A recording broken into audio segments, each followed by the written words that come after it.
Hey everybody, welcome back to the G5 Family Channel. Hope you're having a great day. This one's going to be a little bit different. We're going to have a little bit of a talk on a topic that is a little sensitive, but more funny than sensitive. But in any case, thanks for clicking into this video. Hope you find it helpful, informative, and also entertaining. Thanks, by the way. We're going to do a quick video later. We hit 4,000 subscribers last night, and that's really exciting for us. Thanks for all of our long-time subscribers, and thanks as much for all of our brand new subscribers.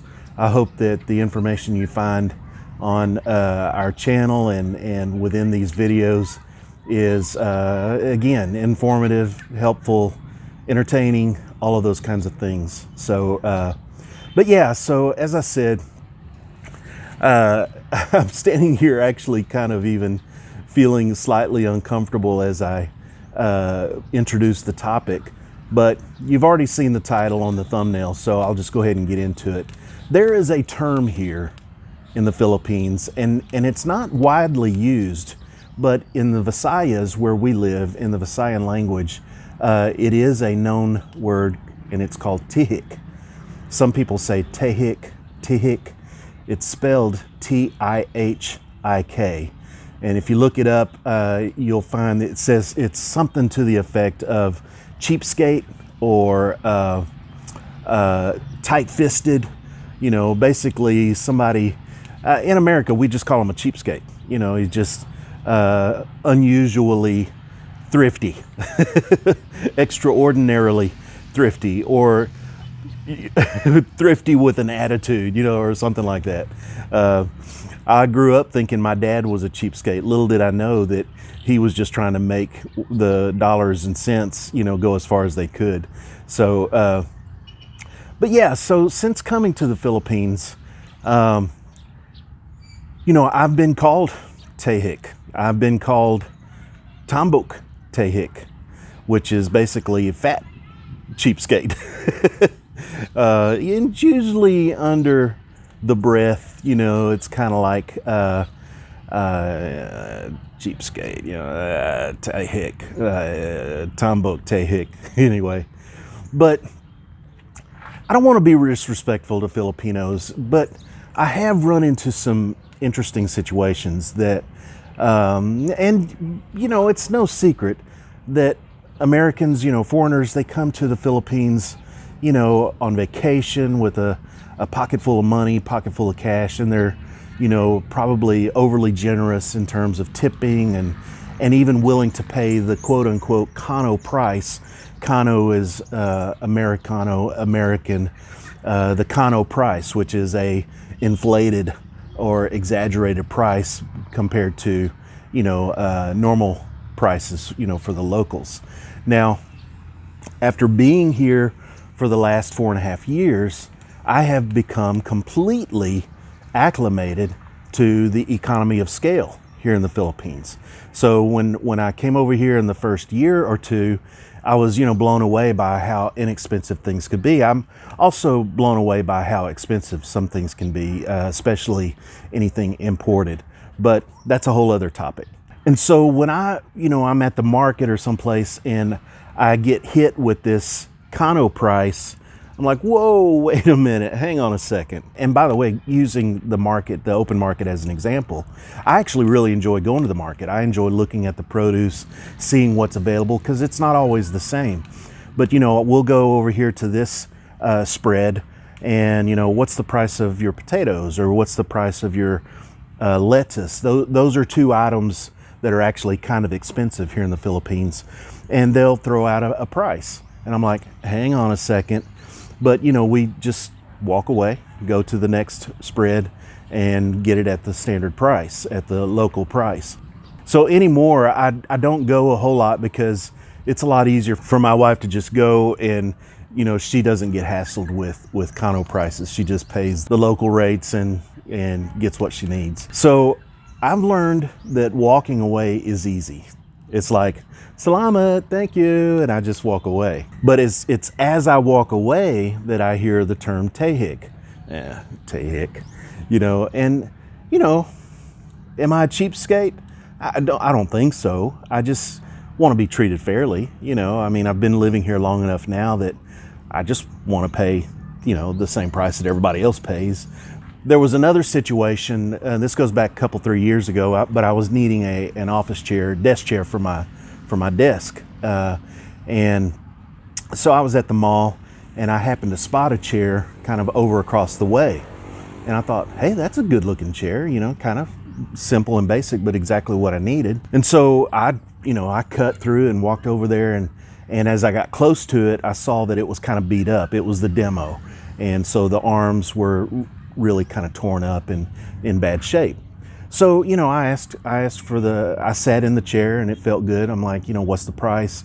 The price, I can't remember, seemed like it was 5,000 pesos, which is about $100. That's kind of what I expected to spend. I mean, it wasn't a super high quality chair, but again, it was just what I needed. And they said, sir, it's discontinued. There's no more stock. And I said, oh, okay, well, why don't you just sell me this one? Give me a discount because it's, you know, beat up. Sir, we can't do a discount. And so I'm like, really? You can't? And about that time, the manager came by and she, you know, they spoke to each other in Visaya, in the local dialect. And, you know, basically she just kind of turned to me and she wasn't sarcastic or rude or anything, but she said, sir, you're a rich American. Just pay it. If you want the chair, just pay the price. And that kind of took me back a little bit because, and I, in kind, I returned and said, well, you know, before you jump to, you know, those sorts of conclusions, you know, there's some things that you might consider. Yeah, I understand that foreigners traveling in the Philippines probably do have more cash than the local might, but don't jump to those conclusions. I mean, there's a lot of people that retire to the Philippines. There's a lot of people that migrate to the Philippines because of the lower cost of living.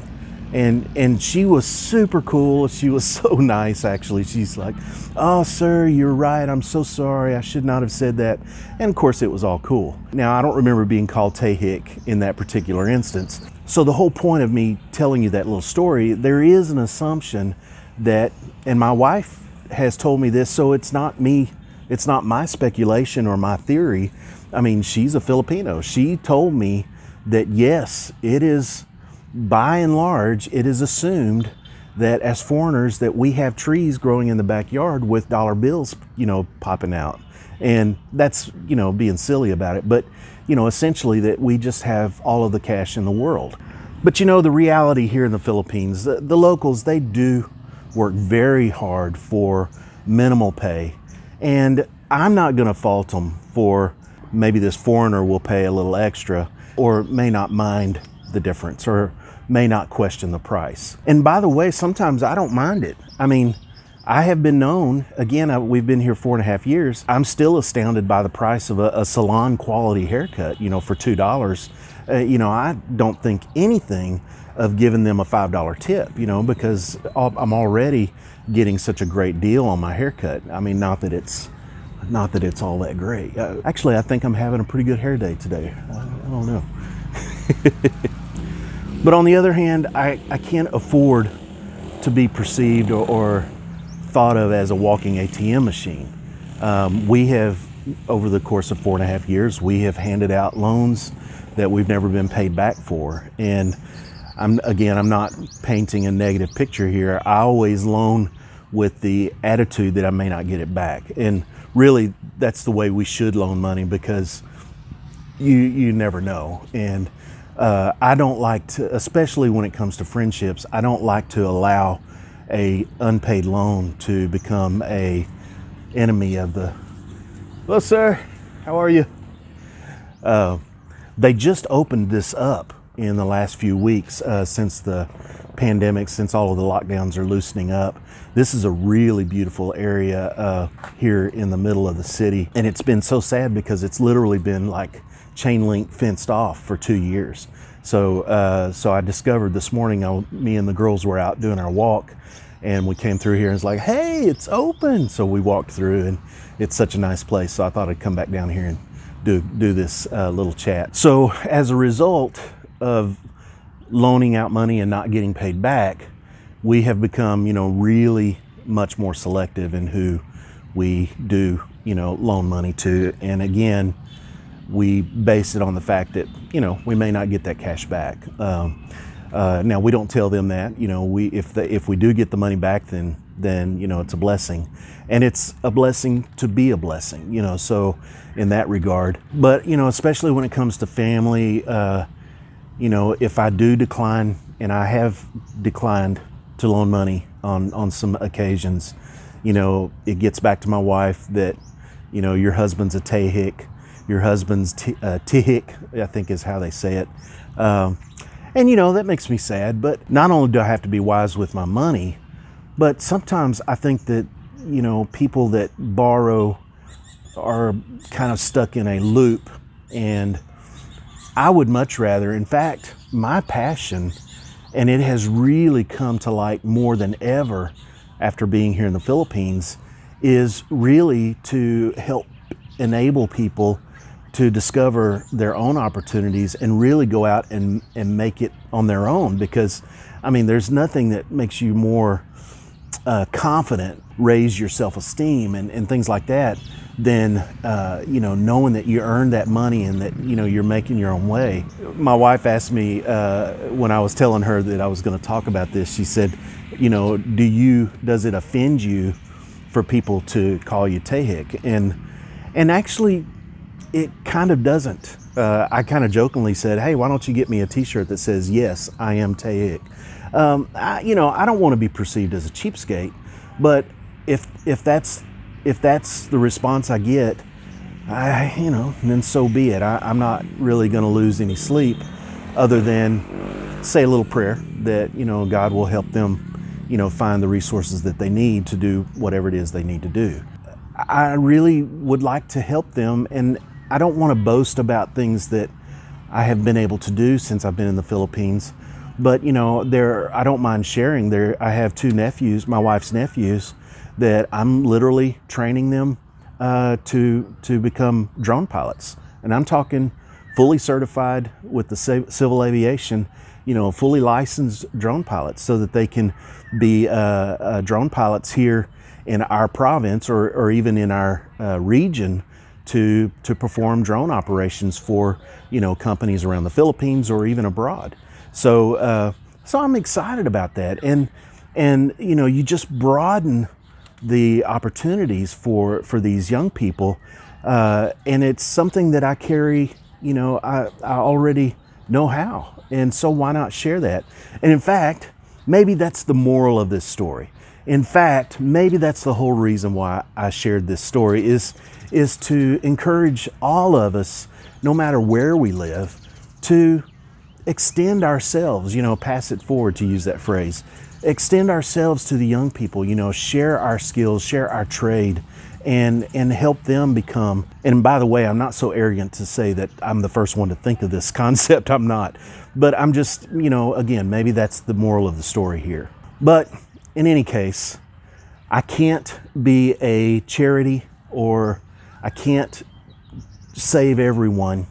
So if that means getting called Tihik, getting called Cheapskate, all I can say is I gave it the office and just go on. So anyway, hey guys, I really appreciate you guys watching my videos and getting so much feedback and questions, comments, and all of that on these topics. It is so much fun. I have made some really good friends here in the last few months that I would have never met otherwise. So this has just been terrific. And I do ask you, please, especially if you've watched this far, please hit that like button. It really does help. It's free. And if you haven't already subscribed, hit the subscribe button. It's free. And if you don't like the videos, you can unsubscribe later. So yeah, just try us out for a while. All right. With that, thanks for hanging out with me the last few minutes. We'll see you in the next video. See you. Bye-bye.